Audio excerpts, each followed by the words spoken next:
নমস্কাৰ সাৰাংশৰ আজিৰ বিষয়বস্তু প্ৰধানমন্ত্ৰী নৰেন্দ্ৰ মোদীৰ প্ৰমাণপত্ৰ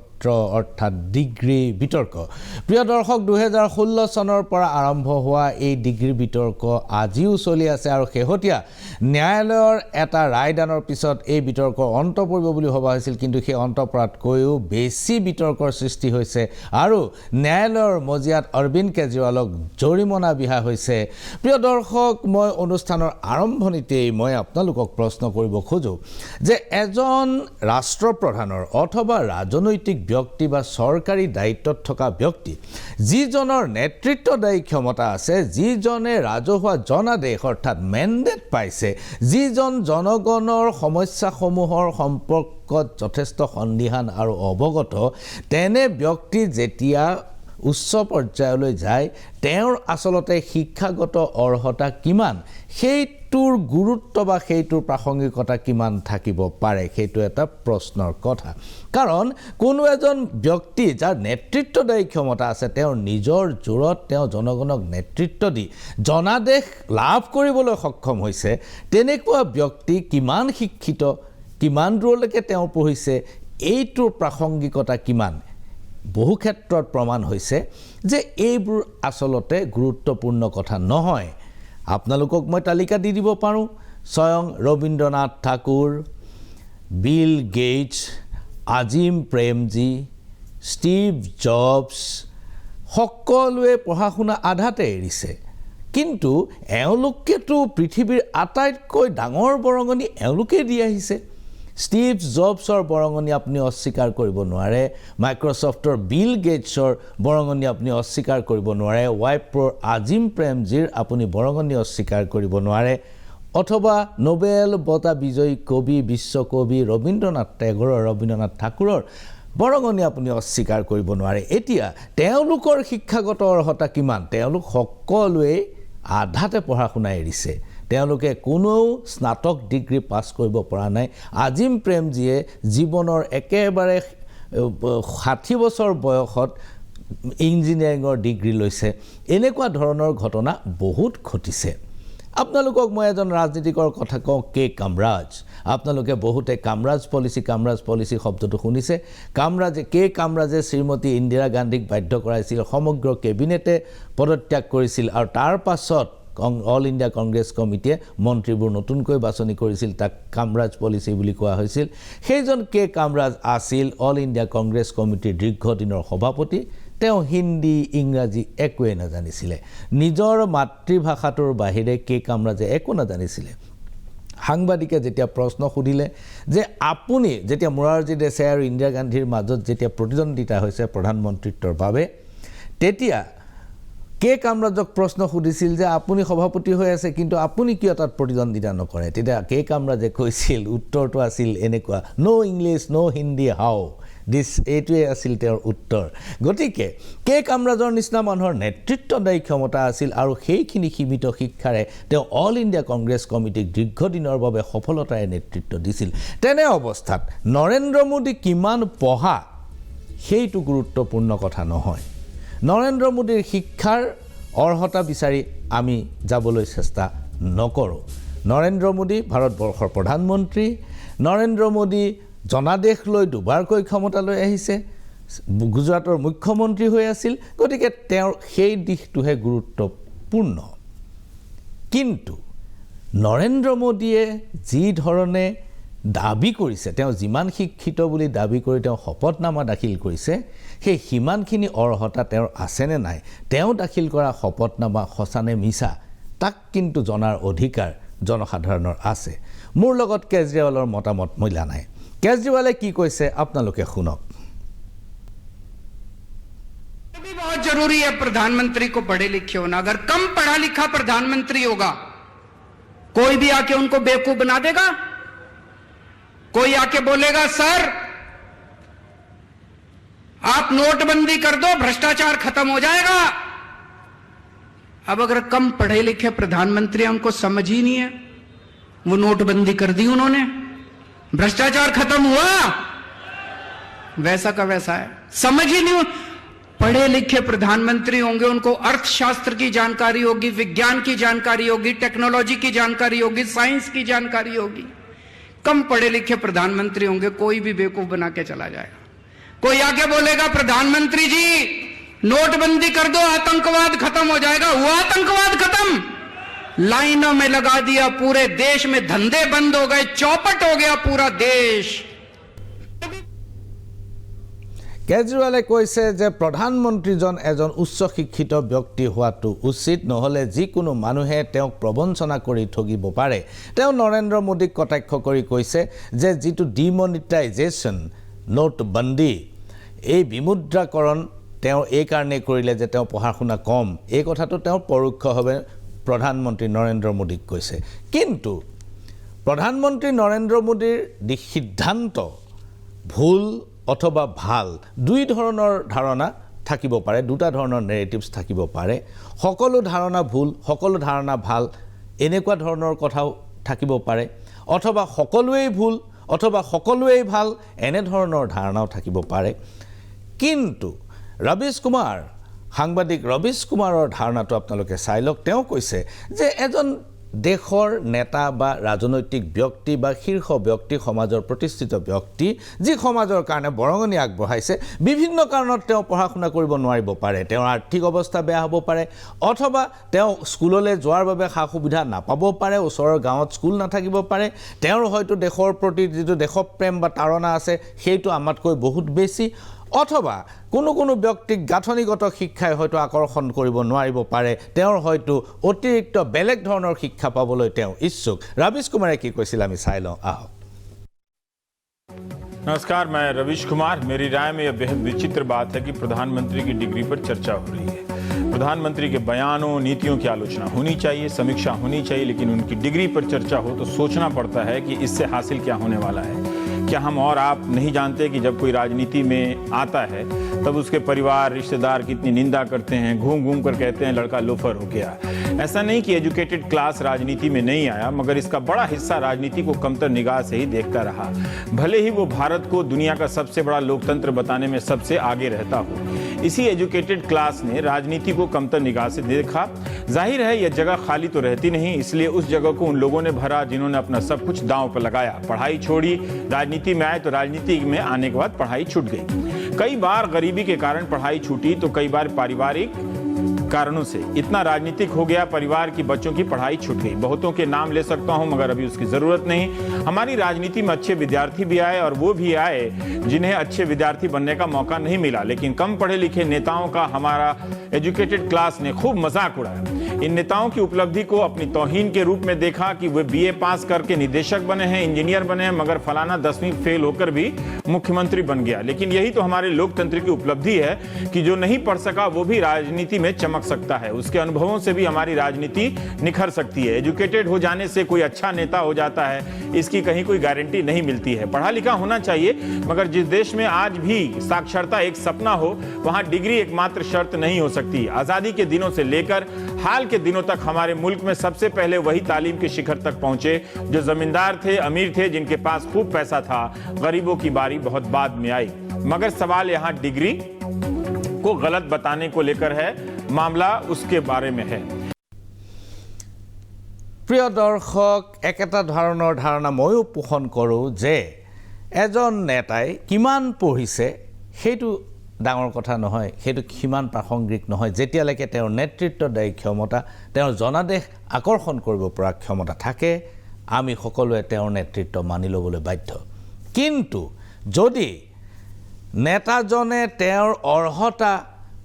প্ৰতিপন্ন কৰিবলৈ গৈ অসত্যৰ আশ্ৰয় লৈছে, জালিয়াতি কৰিছে, তাক কিন্তু জনসাধাৰণে যাচাই কৰাৰ বিচাৰ কৰাৰ অৱকাশ আছে। আমি আজিৰ সাৰাংশত মোদীৰ ডিগ্ৰী সঁচানে মিছা এই কথাটোহে আমি পৰীক্ষা কৰাৰ চেষ্টা কৰিম। মোদী কিমান পঢ়া তাক লৈ আমি তেওঁক কেতিয়াও হাঁহিয়াতৰ পাত্ৰ নকৰোঁ। তেওঁ দেশৰ প্ৰধানমন্ত্ৰী, তেওঁৰ জনাদেশ আছে, আমি সদায় প্ৰধানমন্ত্ৰী বুলি তেওঁক স্বীকাৰ কৰিবলৈ বাধ্য। প্ৰিয় দৰ্শক, আমাৰ প্ৰধানমন্ত্ৰীসকল, স্বাধীনোত্তৰ ভাৰতৰ প্ৰধানমন্ত্ৰীসকল কিমান পঢ়া শুনা আছিল এবাৰ চাই লওঁ এটা সৰু ভিডিঅ'। दोस्तों, जवाहरलाल नेहरू भारत के पहले प्रधानमंत्री थे। इन्होंने अपनी प्रारंभिक शिक्षा अपने घर पर निजी शिक्षकों से प्राप्त की। बाद में वो आगे की शिक्षा के लिए अक्टूबर 1907 में कैम्ब्रिज के ट्रिनिटी कॉलेज गए और 1910 में नेचुरल साइंस में ऑनर्स डिग्री के साथ ग्रेजुएशन यानी स्नातक की उपाधि प्राप्त की। 1910 में दोस्तों अपनी डिग्री पूरी करने के बाद ये लंदन चले गए और इनर टेम्पल में लॉ की पढ़ाई की। अगस्त 1912 में भारत में लौटने के बाद जवाहरलाल नेहरू ने इलाहाबाद उच्च न्यायालय के एक वकील के रूप में नामांकन किया। दोस्तों, प्रधानमंत्री जवाहरलाल नेहरू और प्रधानमंत्री लाल बहादुर शास्त्री के निधन के बाद गुलजारी लाल नंदा 2 बार कुछ समय के लिए प्रधानमंत्री पद संभाले थे। आपको बता दें कि भारत के विभाजन और पाकिस्तान के निर्माण के बाद इन्होंने अपनी शिक्षा लाहौर, अमृतसर, आगरा से प्राप्त की और इन्होंने अपनी इकोनॉमिक्स की पढ़ाई इलाहाबाद विश्वविद्यालय से की थी। अगले प्रधानमंत्री दोस्तों लाल बहादुर शास्त्री थे। दोस्तों, आपको मैं बता दूं, काशी विद्यापीठ का उद्घाटन महात्मा गांधी द्वारा फरवरी 1921 में उच्च शिक्षा के राष्ट्रीय संस्थान के रूप में बनारस में किया गया था और इस नए संस्थान के पहले छात्रों में लाल बहादुर जी ने 1925 में काशी विद्यापीठ से फिलोसफी एंड इथिक्स में प्रथम श्रेणी की डिग्री प्राप्त की थी और उन्हें शास्त्री यानी विद्वान की उपाधि दी गयी। दोस्तों, ये शास्त्री उपाधि संस्थान द्वारा दी जाने वाली स्नातक की डिग्री थी, लेकिन यह उनके नाम के हिस्से के रूप में ऐड हो गई। প্ৰিয় দৰ্শক, আমি নেহেৰু, লাল বাহাদুৰ শাস্ত্ৰী আৰু কিছু সময়ৰ বাবে অন্তৱৰ্তীকালীন প্ৰধানমন্ত্ৰী গুলজাৰীলাল নন্দাৰ শিক্ষাগত অৰ্হতা দেখিলোঁ।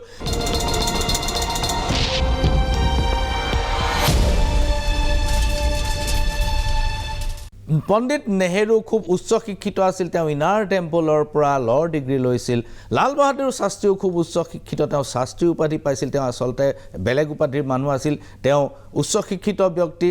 গুলজাৰীলাল নন্দাও সেইধৰণে উচ্চ শিক্ষিত ব্যক্তি আছিল। আহক এইবাৰ চাওঁ নেহেৰু গান্ধী পৰিয়ালৰ আন দুজন প্ৰধানমন্ত্ৰী শ্ৰীমতী ইন্দিৰা গান্ধী আৰু ৰাজীৱ গান্ধী, তেওঁলোকৰ শিক্ষাগত অৰ্হতা কিমান আছিল আমি চাই লওঁ। भारत की पहली महिला प्रधानमंत्री इंदिरा गांधी थी। दोस्तों, इंदिरा गांधी को ज्यादातर घर पर ट्यूटर्स द्वारा पढ़ाया जाता था और 1934 में मैट्रिक तक ये कभी कभी स्कूल जाती थी। ये दिल्ली के मॉडर्न स्कूल, इलाहाबाद जो कि प्रयागराज है, वहाँ के सेंट सेसिलिया और सेंट मैरी के क्रिश्चियन कॉन्वेंट स्कूल, जिनेवा के इंटरनेशनल स्कूल, इकोले नोवेल्ले, पूना और बॉम्बे की छात्रा थी। इसके बाद दोस्तों इन्होंने शांति निकेतन में विश्व भारती में अध्ययन किया, जो 1951 में विश्व भारती विश्वविद्यालय बन गया और यहीं पर दोस्तों रविंद्रनाथ टैगोर ने इनका नाम प्रियदर्शनी रखा और इन्हें इंदिरा प्रियदर्शनी नेहरू के नाम से जाना जाने लगा। 1 साल बाद इन्हें यूरोप में अपनी बीमार मां की देखभाल के लिए दोस्तों विश्वविद्यालय छोड़ना पड़ा और वहां यह निर्णय लिया गया कि इंदिरा नेहरू ऑक्सफोर्ड विश्वविद्यालय में अपनी शिक्षा जारी रखेंगे। दोस्तों, अपनी मां के निधन के बाद इन्होंने कुछ टाइम के लिए बैडमिंटन स्कूल में एडमिशन लिया और फिर 1937 में इतिहास का अध्ययन करने के लिए सोमरविले कॉलेज में एडमिशन लिया। यूरोप में दोस्तों इंदिरा नेहरू बहुत बीमार रहती थी और डॉक्टरों द्वारा लगातार इनकी देखभाल की जाती थी और इन्हें ठीक होने के लिए बार बार स्विट्जरलैंड की यात्रा करनी पड़ती थी, जिससे इनकी पढ़ाई भी बाधित हुई। 1940 में दोस्तों इनका इलाज वहां चल रहा था जब जर्मनी ने तेजी से यूरोप पर विजय प्राप्त की थी। फिर दोस्तों इंदिरा नेहरू ने पुर्तगाल के रास्ते इंग्लैंड लौटने की कोशिश की, लेकिन करीब 2 महीने तक वहां फंसी रही। साल 1941 की शुरुआत में दोस्तों ये इंग्लैंड में प्रवेश करने में सफल रही और वहां से ऑक्सफोर्ड में अपनी पढ़ाई पूरी किए बिना भारत लौट आई। प्रधानमंत्री चरण सिंह के बाद इंदिरा गांधी दोस्तों 1984 तक पीएम थी और इनके हत्या के बाद राजीव गांधी भारत के 6वें और युवा प्रधानमंत्री बने। दोस्तों, इन्होंने अपनी स्कूल की पढ़ाई देहरादून के वेलम बॉयज स्कूल और हिमालय की तलहटी में स्थित आवासीय टून स्कूल से पूरी की। स्कूल से निकलने के बाद दोस्तों 1961 में इन्हें ए लेवल की पढ़ाई के लिए लंदन भेजा गया था और 1962 से 1965 तक इन्होंने कैम्ब्रिज के ट्रिनिटी कॉलेज में इंजीनियरिंग की पढ़ाई की, लेकिन डिग्री हासिल नहीं की थी और 1966 में दोस्तों इन्होंने लंदन के इंपीरियल कॉलेज में मैकेनिकल इंजीनियरिंग का कोर्स किया, लेकिन इसे भी पूरा नहीं किए। दोस्तों, फ्लाइंग यानी हवाई उड़ान इनका सबसे बड़ा पैशन था और ये 1966 में इंग्लैंड से भारत लौट आए, जिस साल इनकी मां इंदिरा गांधी प्रधानमंत्री बनी थी। यहाँ पर इन्होंने दोस्तों दिल्ली फ्लाइंग क्लब की प्रवेश परीक्षा पास की और कॉमर्शियल पायलट का लाइसेंस प्राप्त किया। 1970 में दोस्तों इन्हें इंडियन एयरलाइंस द्वारा एक पायलट के रूप में नियुक्त किया गया था। প্ৰিয় দৰ্শক, আপোনালোকে দেখিলে যে শ্ৰীমতী ইন্দিৰা গান্ধী আৰু তেওঁৰ পুত্ৰ ৰাজীৱ গান্ধী দুয়োজনেই আছিল ভাৰতবৰ্ষৰ প্ৰধানমন্ত্ৰী, সফল প্ৰধানমন্ত্ৰী আৰু আত্মবলিদান দিছিল দেশৰ বাবে, যিটো সৰ্বোচ্চ বলিদান আপুনি মই কোনেও দিয়া নাই। তেওঁলোক দুয়োজনেই আছিল আণ্ডাৰ গ্ৰেজুৱেট। দেখিছে ইন্দিৰা গান্ধীয়ে অক্সফৰ্ডত পঢ়া সমাপ্ত কৰিব নোৱাৰিলে, আধা পঢ়াকৈ ভাৰতবৰ্ষলৈ ঘূৰি আহিল দ্বিতীয় বিশ্বযুদ্ধৰ ধামখুমীয়াত, আৰু ৰাজীৱ গান্ধীয়ে দুবাৰকৈ ইঞ্জিনিয়াৰিং পঢ়াৰ চেষ্টা কৰি শেষত ইঞ্জিনিয়াৰিঙৰ ডিগ্ৰী হাসিল কৰিব নোৱাৰি ভাৰতবৰ্ষলৈ ঘূৰি আহি কমাৰ্চিয়েল পাইলট হৈছিল। অথচ তেওঁলোকৰ দেশপ্ৰেম, তেওঁলোকৰ নেতৃত্বদায়ী ক্ষমতা, তেওঁলোকৰ ৰাজনৈতিক সফলতা, তেওঁলোকৰ দূৰদৃষ্টি, তেওঁলোকৰ যি ভৱিষ্যত দৃষ্টি, তাক আমি অস্বীকাৰ কৰাৰ কোনো অৱকাশ নাই। একেধৰণে প্ৰধানমন্ত্ৰী নৰেন্দ্ৰ মোদীৰ ক্ষেত্ৰতো আমি ইয়াৰ ব্যতিক্ৰম নকৰোঁ। কিন্তু প্ৰধানমন্ত্ৰী নৰেন্দ্ৰ মোদীয়ে শিক্ষাগত অৰ্হতা যি ধৰণে দাবী কৰিছে, সেই দাবী কৰা ধৰণে প্ৰকৃততে আচলতে তেওঁৰ শিক্ষিত হয়নে নহয়, অথবা তেওঁ দাবী কৰা সেই প্ৰমাণ পত্ৰবোৰ সঁচা নে মিছা নে ভুৱা নে জালিয়াতি কৰা, এই প্ৰসংগই আমি আহিব খুজিছোঁ। আহক গ্ৰাফিক্সত দেখিব। নৰেন্দ্ৰ মোদীৰ শিক্ষাগত অৰ্হতাক প্ৰশ্ন কৰাৰ বাবে দিল্লীৰ মুখ্যমন্ত্ৰী অৰবিন্দ কেজৰিৱালক 25,000 টকা জৰিমনা বিহা হৈছে। এপ্ৰিলৰ 25 তাৰিখৰ ভিতৰত আদালতত কেজৰিৱালে 25,000 টকা জমা দিব লাগিব। গুজৰাট উচ্চ ন্যায়ালয়ৰ ন্যায়াধীশ বীৰেন বৈষ্ণৱৰ আদালতৰ এই সিদ্ধান্ত। ন্যায়ালয়ে স্পষ্ট কৰি দিয়ে যে গুজৰাট আৰু দিল্লী বিশ্ববিদ্যালয়ে মোদীৰ স্নাতক আৰু স্নাতকোত্তৰ ডিগ্ৰী ৰাজহুৱা কৰাৰ কোনো প্ৰয়োজন নাই। মই এইখিনিতে কৈছোঁ যে নৰেন্দ্ৰ মোদীয়ে তেওঁৰ নিৰ্বাচনৰ যি এফিডেভিট, যি শপতনামা, তাত তেওঁ উল্লেখ কৰিছে যে তেওঁ গুজৰাট বিশ্ববিদ্যালয়ৰ পৰা এক্সটাৰ্নেল অৰ্থাৎ নিয়মীয়া প্ৰাৰ্থী নাছিল, তেওঁ স্নাতকোত্তৰ ডিগ্ৰী পাছ কৰিছে, আৰু দিল্লী বিশ্ববিদ্যালয়ৰ পৰা 1978 চনত তেওঁ স্নাতক ডিগ্ৰী লাভ কৰিছে এক্সটাৰ্নেল কেণ্ডিডেট হিচাপে। ন্যায়ালয়ে কৈছে যে প্ৰধানমন্ত্ৰী নৰেন্দ্ৰ মোদীৰ স্নাতক আৰু স্নাতকোত্তৰ BA আৰু MA ডিগ্ৰী ৰাজহুৱা কৰাৰ কোনো প্ৰয়োজন নাই। আদালতে কৈছে যে RTIৰ জৰিয়তে, ৰাইট টু ইনফৰমেশ্যনৰ জৰিয়তে তথ্য বিচাৰি অৰবিন্দ কেজৰিৱালে জনমানসত এটা সন্দেহৰ বাতাবৰণ সৃষ্টি কৰিব বিচাৰিছে, যে মোদীৰ প্ৰতি কিজানি আমি সন্দেহ প্ৰকাশ কৰোঁ, এই ধৰণৰ এটা বাতাবৰণ সৃষ্টি কৰিব বিচাৰিছে। শিক্ষাগত অৰ্হতা বিচাৰি RTI কৰাৰ প্ৰয়োজন নাই বুলি আদালতে কৈছে, আৰু এই কাৰ্যৰ জৰিয়তে কেজৰিৱালে অযথা বিতৰ্ক আৰম্ভ কৰিব খুজিছে বুলি আদালতে এইটো মন্তব্য কৰিছে।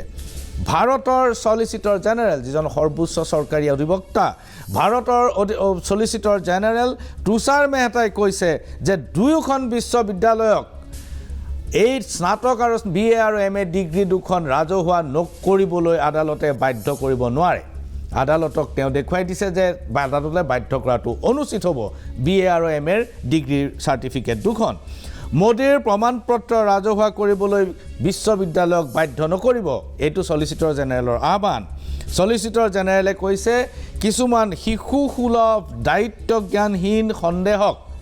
চাইল্ডিছ ইৰেছপন্সিবল কিউৰিচিটি, কিছুমান শিশুসুলভ দায়িত্বজ্ঞানহীন সন্দেহক সন্তুষ্ট কৰিবলৈ আমি তথ্য ৰাজহুৱা কৰিব নোৱাৰোঁ। আমি কিয় তথ্য ৰাজহুৱা কৰিব নোৱাৰোঁ? চৰকাৰে কৈছে, চৰকাৰী উকিলে কৈছে যে এইবোৰ অৰবিন্দ কেজৰিৱালৰ কিছুমান চাইল্ডিছ, শিশুসুলভ দায়িত্বজ্ঞানহীন কিছুমান কিউৰিচিটি, ইয়াত অন্য কোনো উদ্দেশ্য নাই বুলি তেওঁ কয়। বিপৰীতে কেজৰিৱালৰ অধিবক্তা পাৰ্চি কাভিনাই আদালতত কৈছে যে বিশ্ববিদ্যালয় আৰু চৰকাৰ তথ্য দিবলৈ বাধ্য, কাৰণ মোদীয়ে নিৰ্বাচনৰ শপতনামাত তেওঁৰ অৰ্হতা সদৰি কৰিছে আৰু দাবী কৰিছে। আমি কেৱল তেওঁ ঘোষণা কৰা প্ৰমাণ পত্ৰকেইখনহে বিচাৰিছোঁ। মন কৰিব, আমি অতিৰিক্ত একো বিচৰা নাই। তেওঁ দাবী কৰিছে তেওঁ BA পাছ কৰিছে, MA পাছ কৰিছে, আমি কেৱল তাৰ প্ৰমাণ পত্ৰকেইখন বিচাৰিছোঁ, আৰু প্ৰমাণ পত্ৰ দিবলৈ বিশ্ববিদ্যালয়ে বাধ্য। চলিচিটৰ জেনেৰেলে কৈছে যে প্ৰমাণ পত্ৰ দিবলৈ বিশ্ববিদ্যালয়ে বাধ্য নহয়, কাৰণ প্ৰমাণ পত্ৰ যদি ৰাজহুৱাও কৰা হয় তেনেহ'লে ই কোনো পাব্লিক ইণ্টাৰেষ্ট চাৰ্ভ নকৰে, অৰ্থাৎ ৰাজহুৱা স্বাৰ্থ পূৰণ নকৰে। প্ৰধানমন্ত্ৰীৰ প্ৰমাণপত্ৰকেইখন ট্ৰাংকত ভৰাই থ'লে হ'ল, এই ৰাজহুৱা কৰিলেও ইয়াক ৰাজহুৱা কোনো স্বাৰ্থ পূৰণ নকৰে বুলি চলিচিটৰ জেনেৰেলে কৈছে। প্ৰমাণপত্ৰ যদি ৰাজহুৱা হয় বা তেনেধৰণৰ ডকুমেণ্ট যদি ৰাজহুৱা হয় তেনেহ'লে ব্যক্তিজনৰ ব্যক্তিগত জীৱন ক্ষতি হয়, এই কথাটো চলিচিটৰ জেনেৰেলে কৈছে। গণতন্ত্ৰত চৰকাৰী দায়িত্ব পোৱা ব্যক্তি ডক্টৰেট নে অশিক্ষিত সেইবোৰ বিচাৰ্য বিষয় নহয়। ময়ো সেই কথাটো মানি লওঁ যে মানুহজন ডক্টৰেট নে অশিক্ষিত সেইটো বিচাৰ্য বিষয় নহয়, কিন্তু তেওঁ সেইখন প্ৰমাণপত্ৰখন জালিয়াতি কৰি দিছে নে তেওঁ সঁচা প্ৰমাণপত্ৰ সেইটো কিন্তু জনাৰ অধিকাৰ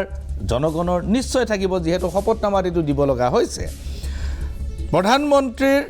শিক্ষাগত অৰ্হতা জনাৰ অধিকাৰ নাই নেকি, কেজৰিৱালে প্ৰশ্ন কৰিছে। কেজৰিৱালে কৈছে যে প্ৰধানমন্ত্ৰীৰ শিক্ষাগত অৰ্হতা কিমান এই কথাটো জনাৰ অধিকাৰ নাই নেকি। তেওঁলোকৰ শিক্ষাগত অৰ্হতা ৰাজহুৱা কৰাত আদালতে কিয় বাধা দিছে, এই কথাটোত আদালতে কিয় বাধা দিছে। প্ৰধানমন্ত্ৰীৰ শিক্ষাগত অৰ্হতা ৰাজহুৱা কৰাত আদালতে বাধা দিয়াৰ অৰ্থটো কি, আৰু যিজনে শিক্ষাগত অৰ্হতাৰ প্ৰমাণ বিচাৰিছে তেওঁকে আকৌ উল্টা আদালতে জৰিমনা বিহিছে বুলি কেজৰিৱালে এই কথাটো দাবী কৰিছে। প্ৰিয় দৰ্শক, গ্ৰাফিক্সত দেখিব এই মোদীৰ প্ৰমাণপত্ৰৰ বিষয়ৰ দুটা দিশ আছে। এটা দিশ হ'ল যে প্ৰথম দিশটো হ'ল যে এজন ৰাষ্ট্ৰপ্ৰধানৰ শিক্ষাগত অৰ্হতা জৰুৰী হয়নে নহয়। ভাৰতবৰ্ষৰ সংবিধানত আইন কানুনত কোনো ন্যূনতম ডিগ্ৰী নাই যে এইখিনি ডিগ্ৰী থাকিলেহে তেওঁ ৰাষ্ট্ৰপ্ৰধান হ'ব পাৰিব। গতিকে যিকোনো এজন মানুহ ৰাষ্ট্ৰপ্ৰধান হ'ব পাৰে, তাত কোনো বাধা নাই, সেই কথাটো সকলোৱে স্বীকাৰ কৰে। দ্বিতীয় কথাটো হ'ল যে শপতনামাত দাখিল কৰা শিক্ষাগত অৰ্হতা সত্যাসত্য প্ৰমাণ কৰাটো জৰুৰী হয়নে নহয় সেইটো এটা দ্বিতীয় বিষয়। এই কথাটো আপুনি কেনেকৈ মানি লয় বা কেনেকৈ মানি নলয় মই নাজানো। যে শপতনামাত তেওঁ কৈছে তেওঁ BA পাছ কৰিছে, তেওঁ MA পাছ কৰিছে, আৰু এটা দলে দাবী কৰিছে, এটা পক্ষ দাবী কৰিছে যে এইবোৰ ভুৱা। এতিয়া ভুৱাটো নহয়, এইখিনি সঁচা। এই কথাটো আদালতত কোৱাত বাধা ক'ত আছে, মই এজন সাধাৰণ নাগৰিক হিচাপে কথাটো বুজি পোৱা এতিয়ালৈকে নাই। কেজৰিৱালে দাবী কৰিছে যে মোদীৰ অৰ্হতাৰ প্ৰমাণপত্ৰৰ সত্যাসত্য নিৰূপণ হওক। তেওঁ দাবী কৰিছে যে তেওঁ যদি অসত্য তেওঁৰ শাস্তি হওক আৰু মই যদি অসত্য মোৰ শাস্তি হওঁ, কিন্তু সত্যাসত্য বিচাৰ হোৱাই নাই। আদালতে কৈছে উলিয়াব নালাগে আৰু কেজৰিৱালক জৰিমনা বিহি শাস্তি দিয়া হৈছে। চৰকাৰী অধিবক্তাই কৈছে যে মোদীৰ অৰ্হতাৰ প্ৰমাণপত্ৰ ৰাজহুৱা কৰিবলৈ আদালতে আমাক বাধ্য কৰিব নোৱাৰে আৰু আদালতক বাধ্য কৰিব নোৱাৰে। ন্যায়ালয়ে কৈছে যে চৰকাৰৰ দায়িত্বত থকা ব্যক্তিৰ প্ৰমাণপত্ৰ বিচৰাটো অপ্ৰাসংগিক। এতিয়া কথাটো হ'ল প্ৰমাণপত্ৰ বিচৰা আৰু প্ৰমাণপত্ৰৰ সত্যাসত্য নিৰূপণ কৰা, এই দুটাৰ মাজত পাৰ্থক্য আছে। মই মোদীক কিমান পঢ়ালৈ ব্যস্ত নহয়, মোদীক তেওঁ লাগিলে যিমানেই নপঢ়ক তেওঁ প্ৰধানমন্ত্ৰী মানি লৈছোঁ, কিন্তু তেওঁ দাখিল কৰা কাগজখিনিৰ সত্যাসত্য বিচাৰ কৰাৰ দায়িত্ব আদালতৰ আছিল নে নাই এই কথাটো মই আপোনালোকলৈ এৰি দিলোঁ। আৰু এই তিনিওটা ঘটনা যে এজন ৰাষ্ট্ৰপ্ৰধানৰ প্ৰমাণপত্ৰৰ প্ৰয়োজন হয় নে নহয়, দ্বিতীয় কথা যদি প্ৰমাণপত্ৰৰ প্ৰয়োজন হয় তাৰ সত্যাসত্য নিৰূপণৰ প্ৰয়োজন হয় নে নহয়, আৰু তৃতীয় কথা যে ৰাষ্ট্ৰপ্ৰধানৰ যিটো চৰকাৰৰ দায়িত্বত থকা ব্যক্তিৰ প্ৰমাণপত্ৰ বিচৰাটো প্ৰাসংগিক হয় নে নহয়, এই তিনিওটা বিষয় কিন্তু ইটোৰ লগত সিটোৰ কোনো মিল নাই। কেজৰিৱালে দাবী কৰিছে যে মোদীয়ে যি প্ৰমাণপত্ৰ দিছে বা অৰ্হতা থকা বুলি দাবী কৰিছে সেইখিনি মিছা। মোদীৰ পক্ষৰ পৰা এইটো ক'ব পাৰিব লাগিব যে আমি যিখিনি অৰ্হতা বুলি দাবী কৰিছোঁ আৰু প্ৰমাণপত্ৰ দিছোঁ সেইখিনি সঁচা। দুধ কা দুধ পানী কা পানী, এইটোৱে হৈছে গোটেই স্পষ্টতাটো আনি দিব। সামান্য এটা বিৰতিৰ পাছত আমি এই গোটেই মোদীৰ ডিগ্ৰীবিলাকৰ সত্যাসত্য কেনেকুৱা ধৰণৰ বিতৰ্কৰ চেহেৰা তাক আপোনালোকৰ সন্মুখত প্ৰকাশ কৰিম।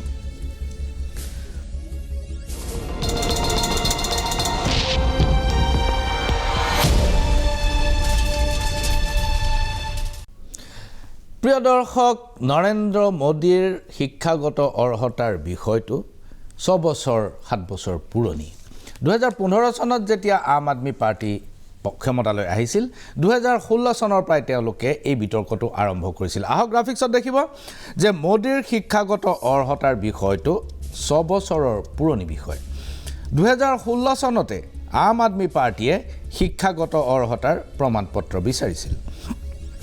গুজৰাট বিশ্ববিদ্যালয় আৰু দিল্লী বিশ্ববিদ্যালয় এই দুখন বিশ্ববিদ্যালয় যি দুখনৰ পৰা তেওঁ স্নাতক আৰু স্নাতকোত্তৰ BA আৰু MA দিল্লী বিশ্ববিদ্যালয়ৰ পৰা BA আৰু গুজৰাট বিশ্ববিদ্যালয়ৰ পৰা MA পাছ কৰা বুলি নিৰ্বাচনী শপতনামাবোৰত তেওঁ এই দাবীত উত্থাপন কৰিছিল তেতিয়াৰ কেন্দ্ৰীয় এটো মন্ত্ৰী হৈ আছে মন্ত্ৰী নহয় তেতিয়াৰ কেন্দ্ৰীয় তথ্য আয়ুক্ত M শ্ৰীধৰ তেতিয়া যেতিয়া 2016 চনত যেতিয়া RTI কৰিছিল তেতিয়া কেন্দ্ৰীয় তথ্য আয়ুক্ত আছিল M শ্ৰীধৰে RTI খন বিবেচনাৰ বাবে গ্ৰহণ কৰে আৰু তথ্য আয়ুক্ত শ্ৰীধৰে দিল্লী আৰু গুজৰাট বিশ্ববিদ্যালয়ক প্ৰমাণপত্ৰ ৰাজহুৱা কৰাৰ নিৰ্দেশ দিয়ে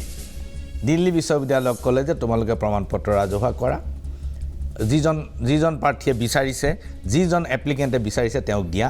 আৰু গুজৰাট বিশ্ববিদ্যালয়কো ক'লে যে তোমালোকে এই মাষ্টাৰ ডিগ্ৰীৰ প্ৰমাণপত্ৰখন যিজনে বিচাৰিছে তেওঁক দিয়া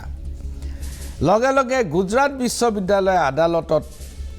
গোচৰ তৰিলে যে এনে ধৰণৰ তথ্য ৰাজহুৱা কৰাটো নীতিগতভাৱে তেওঁলোকে বিৰোধিতা কৰে সেইটোৱে আছিল গোচৰটো যিটো গোচৰত 2016 চনৰ পৰা আহি 2023ত অৰবিন্দ কেজৰিৱালৰ 25,000 টকাৰ জৰিমনা হৈছে যিটো গোচৰত আদালতে নৰেন্দ্ৰ মোদীৰ MA আৰু BA সাৰ্টিফিকেট ৰাজহুৱা কৰাৰ পৰা বিৰত থাকিবলৈ কৈছে বিশ্ববিদ্যালয়ক যিটো গোচৰত সলিচিটৰ জেনেৰেলে কৈছে যে BA আৰু MA কোনো প্ৰমাণপত্ৰ ৰাজহুৱা কৰা নহব আৰু যিটো গোচৰত কেজৰিৱালে কৈছে যে প্ৰমাণপত্ৰ বিচৰাজনক দোষী সাব্যস্ত কৰা হ'ল কিন্তু প্ৰমাণপত্ৰ সত্য নিৰূপণ কৰা নহল সেইটোৱে গোচৰ যিটো 2016 চনত আৰম্ভ হৈছিল আৰু গুজৰাট উচ্চ ন্যায়ালয়ত বিচাৰাধীন হৈ আছিল সেই গোচৰটোতে অৰবিন্দ কেজৰিৱালক 25,000 টকা জৰিমনা হ'ল অলপ পিছলৈ উভতি যাওঁ যেতিয়া 2016 চনত আম আদমি পাৰ্টিয়ে RTIৰ জৰিয়তে তথ্য আহৰণৰ বাবে চেষ্টা কৰিছিল যেতিয়া তেওঁলোকক বাৰম্বাৰ বাধা প্ৰদান কৰা হৈছিল যেতিয়া গুজৰাট উচ্চ ন্যায়ালয়ত যেতিয়া গোচৰ দাখিল কৰা হৈছিল সেই সময়তে 2016 চনৰ 10 মে তাৰিখে তেতিয়া অৰুণ জেটলি ডাঙৰীয়া আইন মন্ত্ৰী আছিল বিত্ত মন্ত্ৰী আছিল তেতিয়া অৰুণ জেটলি ডাঙৰীয়া আৰু তদানীন্তন বিজেপিৰ সভাপতি অমিত শাহ তেওঁলোক দুয়োজনে এখন সংবাদ মেল সম্বোধন কৰিছিল আৰু এই সংবাদ মেলখনত তেওঁলোকে নৰেন্দ্ৰ মোদীৰ দুয়োখন প্ৰমাণপত্ৰ ৰাজহুৱা কৰিছিল BAৰ প্ৰমাণপত্ৰ দিল্লী বিশ্ববিদ্যালয়ৰ BAৰ প্ৰমাণপত্ৰ আৰু গুজৰাট বিশ্ববিদ্যালয়ৰ MAৰ প্ৰমাণপত্ৰ দুয়োখন ৰাজহুৱা কৰিছিল কেতিয়া 2016 চনৰ 10 মে তাৰিখে আহক সেই সংবাদ মেলখন আমি অলপমান চাই লওঁ Amid the ongoing controversy about the educational qualifications of Prime Minister Narendra Modi, Bharatiya Janata Party President Amit Shah along with Finance Minister Arun Jaitley on Monday issued the bachelor and master degrees of the Prime Minister publicly. कुछ दिनों से श्री अरविंद केजरीवाल ने social media में और सूचना आयुक्त को और प्रधानमंत्री जी को पत्र लिखकर बार-बार एक झूठ को सच साबित करने का प्रयास किया और पूरे देश के जनमानस में भ्रांति फैलाने का प्रयास किया कि प्रधानमंत्री जी की जो डिग्रियां हैं वो फर्जी है सच नहीं है जबकि वास्तविकता इससे कोसों दूर है आज मैं इस प्रेस वार्ता के माध्यम से आप सबके सामने प्रधानमंत्री जी की BA की और MA की दोनों डिग्रियां सार्वजनिक करना चाहता हूं और ये दोनों डिग्रियों की प्रति भी आपको उपलब्ध करा दी जाएगी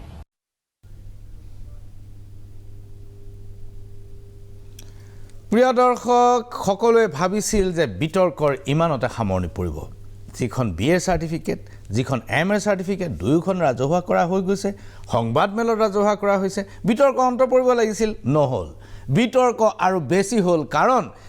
প্ৰশ্ন উঠিল যে সেই প্ৰমাণপত্ৰ দুখনত বহুত বিসংগতি আছে 10 মেৰ দিনা যেতিয়া অমিত শাহ আৰু অৰুণ জেটলীয়ে যেতিয়া সংবাদ মেল সম্বোধন কৰিলে পিছদিনাখনেই তদানীন্তন আম আদমি পাৰ্টিৰ নেতা এতিয়া তেওঁ আম আদমি পাৰ্টিত নাই তদানীন্তন আম আদমি পাৰ্টিৰ নেতা আশুতোষ যি দিল্লীত সাংসদ নিৰ্বাচনতো উঠিছিল লোকসভা নিৰ্বাচনত তেওঁ প্ৰতিদ্বন্দ্বিতা কৰিছিল আশুতোষে এখন সংবাদ মেল আহ্বান কৰিলে 11 মেৰ দিনা আৰু সেই দিনা আশুতোষে এই প্ৰমাণপত্ৰ কিখনক লৈ কি কৈছিল এবাৰ চাই লওঁ আহক 2 डिग्रियां एक MA की डिग्री है और एक BA की डिग्री है और साथ ही साथ मार्कशीट भी आई है मैं आपको जरा गौर से देखिएगा इस डिग्री के ऊपर जो आज अमित शाह ने और अरुण जेटली ने रिलीज की है प्रेस के सामने किस तरीके से देश को धोखा देने का काम किया है इस डिग्री पे लिखा हुआ है नाम नरेंद्र कुमार दामोदर दास मोदी ये BA की डिग्री है नरेंद्र कुमार दामोदर दास मोदी और यह है उनकी MA की डिग्री जरा नाम पे गौर फरमाइएगा नाम लिखा हुआ है नरेंद्र दास दामोदर दास मोदी नरेंद्र दामोदर दास मोदी हम सब लोग पढ़े लिखे लोग हैं हम लोगों को मालूम है कि जब नाम में बदलाव होता है तो एफिडेविट देकर नाम का बदलाव किया जाता है तो BA की मार्कशीट में नरेंद्र कुमार दामोदर दास मोदी का नाम MA में बदल के हो जाता है नरेंद्र दामोदर दास मोदी ये कैसे संभव है कोई जादू हो गया क्या भाई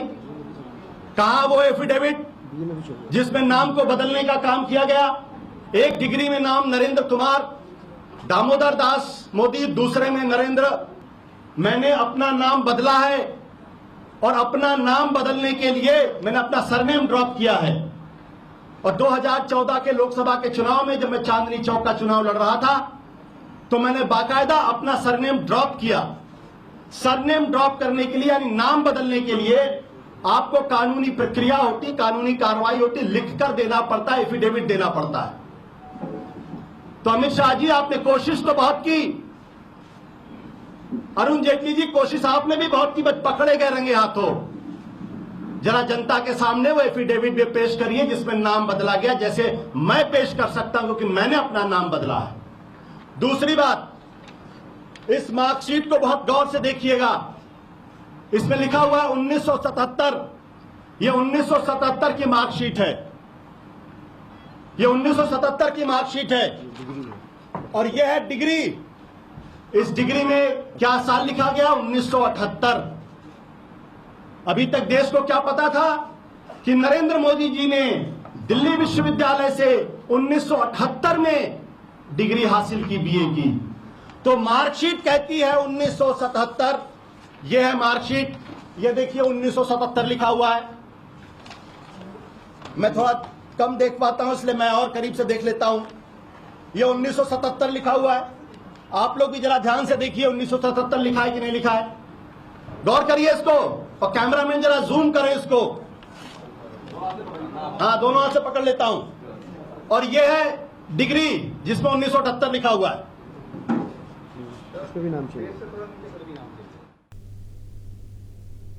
গ্ৰাফিক্সত দেখিব আশুতোষে কেইবাটাও গুৰুত্বপূৰ্ণ অভিযোগ আনিছে আশুতোষে সংবাদ মেলত কৈছে BA মাৰ্কশ্বিটত নৰেন্দ্ৰ কুমাৰ দামোদৰ দাস মোদী লিখা আছে কিন্তু MA প্ৰমাণপত্ৰত নৰেন্দ্ৰ দামোদৰ দাস মোদী লিখা আছে ইয়াত কুমাৰটো নাই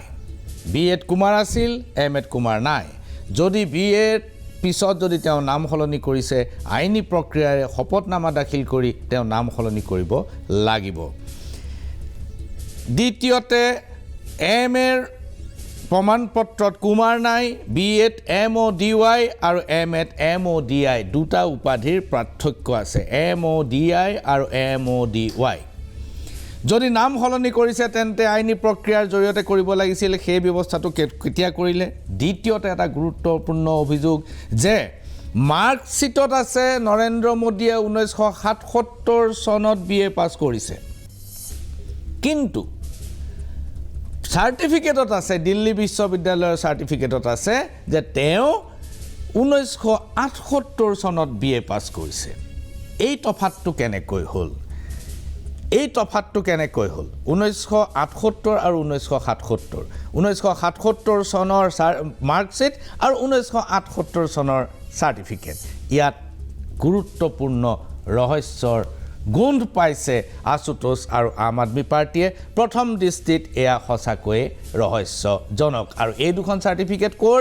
এই দুখন চাৰ্টিফিকেট হৈছে সেই অমিত শ্বাহ আৰু অৰুণ জেটলীয়ে যি দুখন চাৰ্টিফিকেট ৰাজহুৱাভাৱে সংবাদমেলত প্ৰকাশ কৰিছিল, সেই দুখন চাৰ্টিফিকেটকে লৈ আশুতোষে এইখিনি অভিযোগ তুলিছে। 1 নম্বৰ, BA চাৰ্টিফিকেটত নৰেন্দ্ৰ কুমাৰ দামোদৰ দাস মোদী, MA চাৰ্টিফিকেটত কুমাৰ নাই, নৰেন্দ্ৰ দামোদৰ দাস মোদী। 2 নম্বৰ, মাৰ্কশ্বিট 1977 চনৰ, কিন্তু চাৰ্টিফিকেট 1978 চনৰ। আপোনালোকক মই এইখিনিতে জনাই থওঁ যে 2016 চনৰ 9 মে তাৰিখৰ টাইমছ অফ ইণ্ডিয়া যদি আপুনি গুগলত চাৰ্চ কৰে, 2016 চনৰ 9 মে তাৰিখৰ টাইমছ অফ ইণ্ডিয়া, তাত এটা বাতৰি ওলাইছে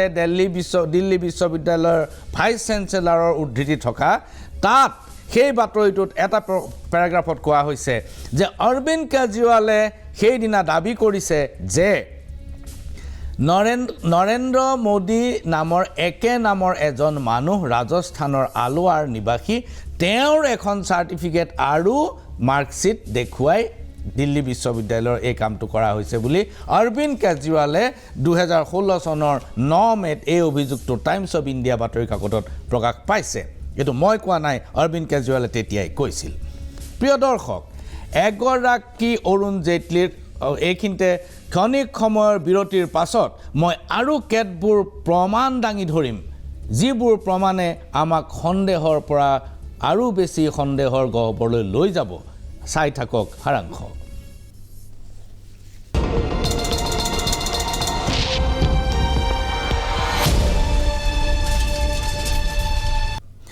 অৰুণ জেটলীৰ সহপাঠী, দিল্লী বিশ্ববিদ্যালয়ত অৰুণ জেটলীৰ সহপাঠী আৰু যি সময়ত নৰেন্দ্ৰ মোদীয়ে দিল্লী বিশ্ববিদ্যালয়ত স্নাতক ডিগ্ৰীৰ কাৰণে পঢ়া শুনা কৰিছিল বুলি কৈছে, সেইখিনি সময়ত পঢ়ি থকা এগৰাকী মহিলা ৰাজনৈতিক নেত্ৰীয়ে কি কৈছে এই চাৰ্টিফিকেটখনৰ বিষয়ে এবাৰ চাই লওঁ। मैं दिल्ली यूनिवर्सिटी में पढ़ी हूँ, मैंने BSc MSc LLB वहीं से की, और जो मेरा पीरियड है पढ़ाई का, जब नरेंद्र मोदी की MA की डिग्री बताते हैं उसी पीरियड की बताते हैं, BA और MA की। तो मेरे से ज्यादा कौन जानेगा कि यूनिवर्सिटी के अंदर मोदी था कि नहीं। अरुण जेटली तो मेरे कुलीग थे, विजय गोयल मेरे कुलीग थे, ये सब तो मेरे साथ ही पढ़ते थे, ये ABVP में थे, मैं ऑल इंडिया स्टूडेंट फेडरेशन करती थी। मैं सभी NSY के, ABVP के, SYS समाजवादी युव जनसभा के, SFI के, ISF के सब नेताओं को जानती थी और जानती हूँ, जो अलग अलग जगहों पे नेतृत्व कर रहे हैं। मैंने जितनी डिग्रियां पास की वो सारी हस्तलिखित हैं, क्योंकि उस जमाने में हाथ से डिग्री लिखी जाती थी। तो फिर नरेंद्र मोदी की डिग्री टाइप डिग्री कहां से आ गई? पूछिए इनसे ये पूछिए कि जब टाइप भी कराना था तो निकम्मो कम से कम सोच तो लेते। जो फॉन्ट टाइपिंग का कंप्यूटर पे फॉन्ट अभी हिंदुस्तान में दुनिया में आया भी नहीं था, वो डिग्री उस फॉन्ट में टाइप करके उनको दी गई है। तो झूठ की तो कोई सीमा नहीं है ना। ভদ্ৰমহিলাই কৈছে যে অৰুণ জেটলী, বিজয় গোয়েল মই সকলোকে পাইছিলোঁ সেই সময়ত দিল্লী বিশ্ববিদ্যালয়ত পঢ়া, কিন্তু নৰেন্দ্ৰ মোদীক পোৱা নাছিলোঁ। এইখিনি কথা কিন্তু স্বীকাৰ কৰা নাযায়। কিহৰ কাৰণে? নৰেন্দ্ৰ মোদীয়ে এক্সটাৰ্নেল প্ৰাৰ্থী হিচাপে পৰীক্ষা দিছিল, গতিকে বিশ্ববিদ্যালয়ৰ নিয়মীয়া ছাত্ৰ নাছিল। এই কথাখিনি মই মানি ল'ব নোৱাৰোঁ। কিন্তু যিটো টাইপ ফণ্টৰ কথা কৈছে, লিপিশৈলী, একচুৱেলি এই লিপিশৈলী 1992 চনত ভাৰতবৰ্ষলৈ আহিছে, যিটো লিপিশৈলী চাৰ্টিফিকেট টাইপ কৰা হৈছে। আৰু নৰেন্দ্ৰ মোদীৰ চাৰ্টিফিকেটখন 1978 চনৰ চাৰ্টিফিকেট, যিটো আচলতে মহিলাগৰাকীয়ে অসম্ভৱ বুলি কৈছে। প্ৰিয় দৰ্শক, নৰেন্দ্ৰ মোদীৰ ডিগ্ৰী সম্পৰ্কত আটাইতকৈ বেছি চৰ্চিত ভিডিঅ'টো আছিল নৰেন্দ্ৰ মোদীৰ এটা সাক্ষাৎকাৰ যিটো লৈছিল ৰাজীৱ শুক্লাই যেতিয়া তেওঁ সাংবাদিক আছিল আৰু সেই সময়ত নৰেন্দ্ৰ মোদী আছিল বিজেপিৰ ৰাষ্ট্ৰীয় সাধাৰণ সম্পাদক তেওঁ মুখ্যমন্ত্ৰী প্ৰধানমন্ত্ৰী একো নাছিল সেই সময়ত তেওঁ ৰাজীৱ শুক্লাক শিক্ষাগত অৰ্হতা সম্পৰ্কত কি কৈছিল এই ভিডিঅ'টো চাই লওঁ আহক अच्छा मोदी जी कहा जाता है कि अब बड़ा कंप्यूटर सेवी हैं आपको कंप्यूटर पे काम करना इंटरनेट पे काम करना अपनी वेबसाइट बनाना इन सब का बड़ा शौक है और बीजेपी में बहुत कम लोग हैं जो इस तरह से टेक्नोलॉजी से प्रेम करते हैं जो थोड़ा सा टेक्नोलॉजी में ज्यादा दखल रखते हैं उस तरह की आपके शौक हैं पहली बात तो मैं कोई पढ़ा लिखा व्यक्ति नहीं हूं लेकिन परमात्मा की कृपा है और उसके कारण शायद मुझे नई नई चीजें जानना सीखने का बड़ा शौक रहा है कितना पढ़े हैं आप वैसे तो मैंने 17 साल की आयु में घर छोड़ दिया स्कूली शिक्षा के बाद मैं निकल गया वो तब से लेकर के आज तक मैं भटक रहा हूँ नई चीजें पाने के लिए सिर्फ स्कूल तक पढ़े मतलब प्राइमरी स्कूल तक हाई स्कूल तक बाद में हमारे संघ के एक अधिकारी थे उनके बड़े आग्रह पर मैं एक्सटर्नल एग्जाम देना शुरू किया तो दिल्ली यूनिवर्सिटी से मैंने BA कर लिया एक्सटर्नल एग्जाम दे करके फिर भी उनका आग्रह रहा तो मैंने MA कर लिया एक्सटर्नल एग्जाम से मैंने कभी कॉलेज का दरवाजा देखा नहीं तो लेकिन मैं यूनिवर्सिटी में पहले आ गया है लेकिन वो तो शायद संघ के संस्कार का हो या कुछ प्रेरणा का हो अपने अधिकारियों की जिसके कारण कुछ न कुछ अपना विकास करने में लगे रहे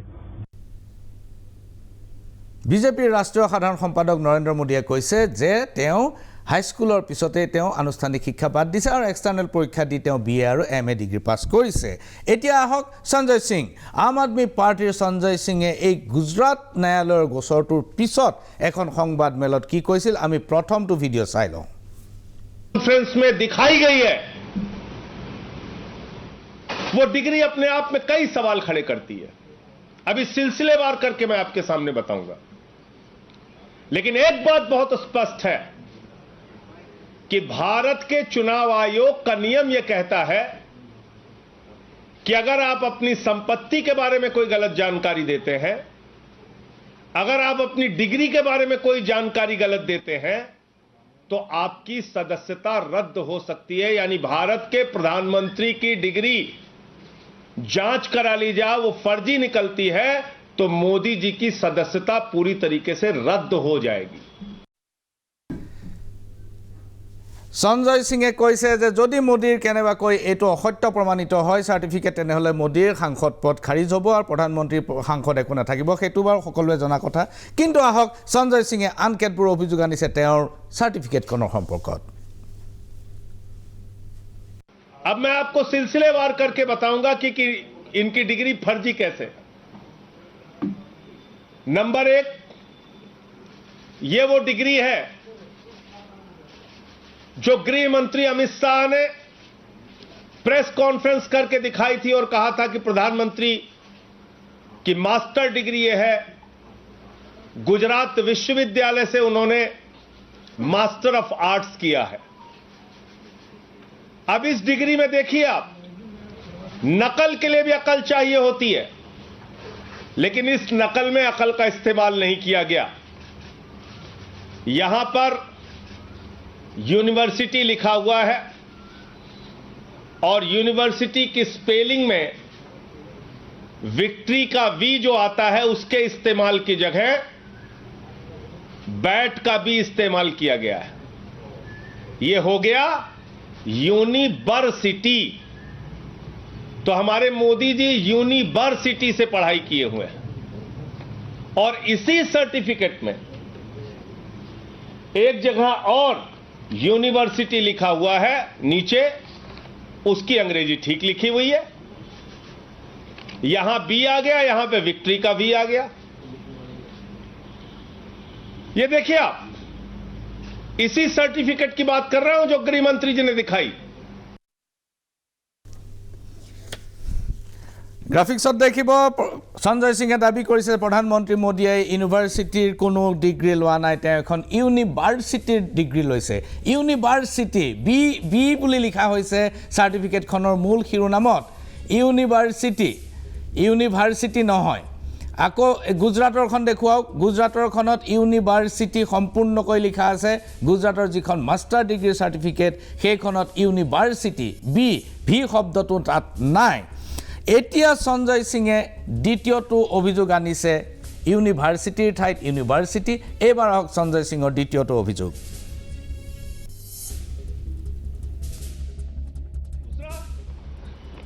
मास्टर ऑफ आर्ट्स जिस फॉन्ट के अंदर लिखा गया है जिस फॉन्ट में यानी कि जिस लिपि शैली में मास्टर ऑफ आर्ट्स लिखा गया है इस लिपि शैली की शुरुआत 1992 में हुई है यह फॉन्ट यह लिपि शैली मास्टर ऑफ आर्ट्स जिसमें लिखा गया है यह लिपि शैली आई है यह फॉन्ट आया है 1992 में और प्रधानमंत्री जी का क्या दावा है कि उन्होंने 1983 में ही एमए पास कर लिया था यह है दूसरा सवाल প্ৰিয় দৰ্শক গ্ৰাফিক্সত দেখিব যে যিটো লিপি শৈলীত চাৰ্টিফিকেট লিখা হৈছে মাষ্টাৰ অফ আৰ্টছ বুলি যে লিখা হৈছে 83 চনত সেই লিপি শৈলী নাছিল পৃথিৱীত মাষ্টাৰ অফ আৰ্টছ এই লিপি শৈলীটো এই ফন্টটো 1992 চনত উদ্ভাৱন কৰা হৈছে ব্যৱহাৰ কৰা হৈছে এতেকে এই চাৰ্টিফিকেটখন ভুল বুলি ভুৱা বুলি সন্দেহ কৰাৰ অৱকাশ আছে সেইটো সঞ্জয় সিঙে কৈছে এইখিনিতে লৈছো ক্ষণিক সময়ৰ বাণিজ্যিক বিৰতি আৰু কেইবাটাও প্ৰমাণ লৈ মই আহি আছো সাৰাংশলৈ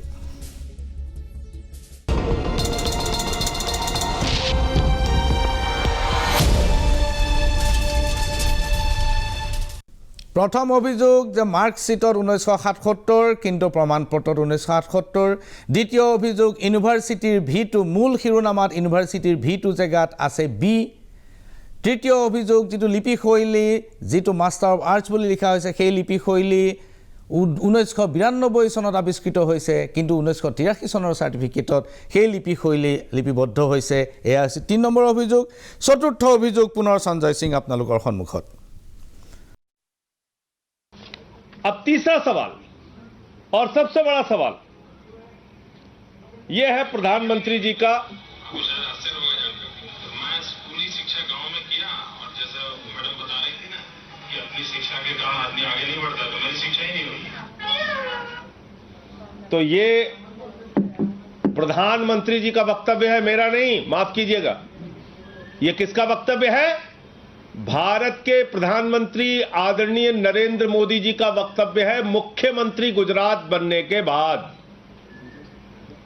आज मेरा सिर्फ एक सवाल है मीडिया के माध्यम से और भारतीय जनता पार्टी के किसी भी नेता में अगर साहस और हिम्मत है तो जाकर प्रधानमंत्री जी से इस सवाल का जवाब पूछ के बता दीजिए सवाल क्या है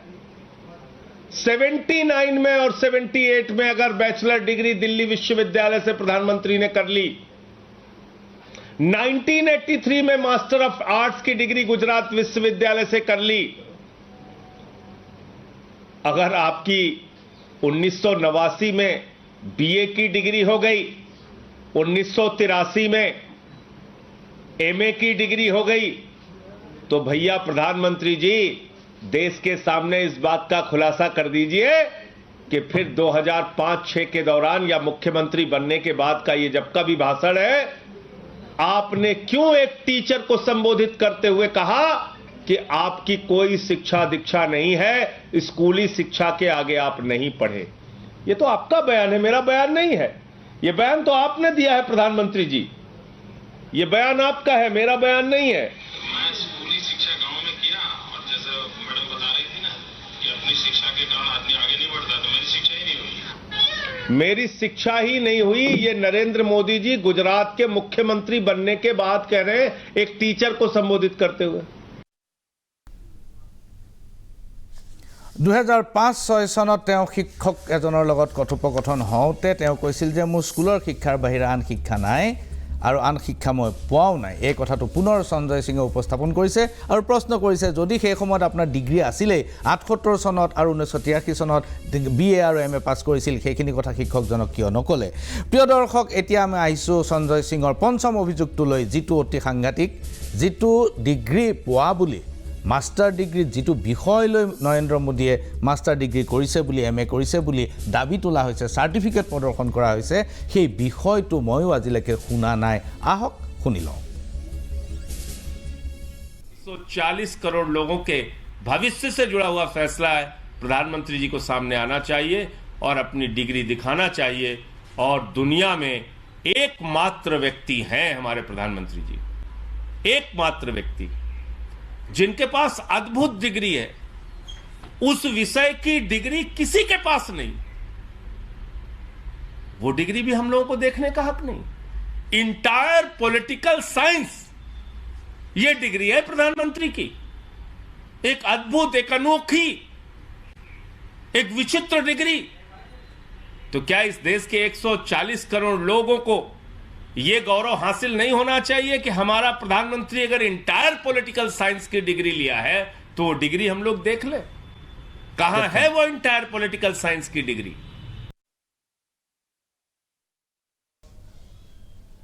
প্ৰিয় দৰ্শক নৰেন্দ্ৰ মোদীয়ে যিটো বিষয়ত MA পাছ কৰা বুলি কৈছে সেই বিষয়টোত যিখন চাৰ্টিফিকেট অমিত শাহ আৰু অৰুণ জেটলীয়ে প্ৰকাশ কৰিছিল সেই চাৰ্টিফিকেটখনত বিষয় দিয়া হৈছিল নহয় মই চাৰ্টিফিকেটখন বিচাৰিছোঁ য'ত চাৰ্টিফিকেটখনত লিখা হৈছে বিষয় এণ্টায়াৰ পলিটিকেল সায়েন্স এইখন চাৰ্টিফিকেট আপোনালোকে বিষয়টো মন কৰক মাষ্টাৰ অফ আৰ্টছ ইয়াৰ তলত লিখা আছে এণ্টায়াৰ পলিটিকেল সায়েন্স এই ধৰণৰ বিষয় ক'ৰবাত যদি কোনোবা বিশ্ববিদ্যালয়ত আছে মই নাজানো এই যে বিসংগতিবোৰ হৈছে এণ্টায়াৰ পলিটিকেল সায়েন্সত ডিগ্ৰী লৈছে মাষ্টাৰ ডিগ্ৰী লৈছে মাষ্টাৰ অফ আৰ্টছত ফণ্ট বহুত নতুন ফণ্ট 83 চনত ব্যৱহাৰ কৰা হৈছে আৰু আটাইতকৈ গুৰুত্বপূৰ্ণ কথাটো হৈছে যে ইউনিভাৰ্চিটিৰ V2 ঠাইত বি হৈ গৈছে এখন চাৰ্টিফিকেটটো ছপোৱা হোৱা নাছিল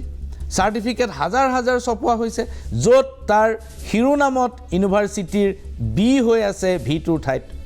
তেনেহ'লে সেইসকল পৰীক্ষাৰ্থী কোন সেইসকল ছাত্ৰ কোন আছিল যিসকলৰ চাৰ্টিফিকেটবিলাকতো একে ধৰণৰ ভুল হৈছিল নে নৰেন্দ্ৰ মোদী ডাঙৰীয়াই একমাত্ৰ ব্যতিক্ৰম যি এণ্টায়াৰ পলিটিকেল সায়েন্সত মাষ্টাৰ ডিগ্ৰী কৰে যি ইউনিভাৰ্চিটিৰ পৰা চাৰ্টিফিকেট লয় যাৰ মাৰ্কশ্বিট 1977 চনৰ আৰু ডিগ্ৰীৰ প্ৰমাণপত্ৰ 1978 চনৰ ইত্যাদি ইত্যাদি মই আশা কৰিম বা সকলোৱে আশা কৰিব যে প্ৰধানমন্ত্ৰীৰ দৰে সৰ্বোচ্চ পদত অধিষ্ঠিত ব্যক্তি এজনৰ বিৰুদ্ধে এনে ধৰণৰ অভিযোগ থকাটো একেবাৰে উচিত নহয় অতি সোনকালেই ন্যায়ালয়ৰ মজিয়াত হওক অথবা বাহিৰত হওক সংসদৰ মজিয়াত হওক অথবা বাহিৰত হওক এই কথাখিনি স্পষ্ট হৈ যাব লাগে সত্য বিচাৰ হ'ব লাগে বিশ্ববিদ্যালয়ক বাধ্য নকৰিব বিশ্ববিদ্যালয় দিবলৈ বাধ্য নহয় এনে ধৰণৰ কথাই মানুহৰ সন্দেহ বঢ়াই তুলিব সাৰাংশ ইমানতে সামৰিছোঁ নমস্কাৰ